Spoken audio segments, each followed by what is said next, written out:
বন্ধুরা, রেসিপি নিয়ে চলে আসলাম। কড়াই বসিয়ে দিয়েছি, তেল গরম হয়েছে, দিয়ে দিয়েছি লবণ সেটা দিয়ে নেবো। আজকে বানাবো ট্যাংরা মাছের চচ্চড়ি। ট্যাংরা করে ধুয়ে হলুদ লবণ মিশিয়ে রেখেছিলাম। ভেজে নেবো।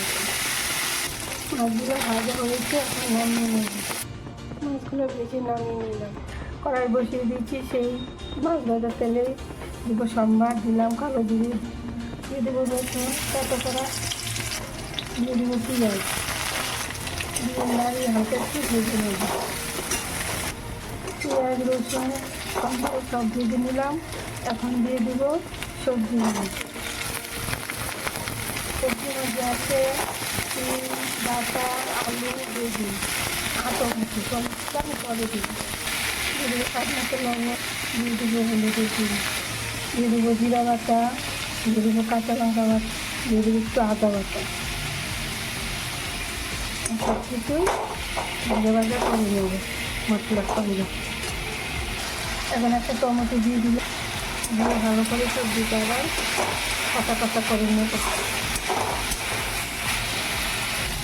সবজিটা ভালো করে কষিয়ে নিয়েছি, মরিয়ে নিয়েছি। এখন একটু ঝোল দেব।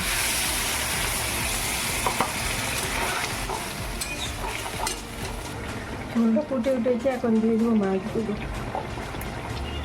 দিয়ে সবজির সঙ্গে মিশিয়ে নেব। বন্ধুরা, হয়ে গেছে আমার ঝোলটা। এখন দিয়ে দেবো আমি ধনিয়া পাতা কুচি। বন্ধুরা, ধনিয়া পাতা দিয়ে আমার কমপ্লিট হয়ে গেল। আমার তরকারিটা যদি ভালো লাগে লাইক কমেন্ট ফলো করে শেয়ার করে পাশে থাকবেন, একটা সাবস্ক্রাইব করবেন, করে পাশে থাকবেন। তো আবার দেখা হবে নেক্সট ভিডিওতে কোনো একটা রেসিপি নিয়ে। ভালো লাগলে পাশে থেকে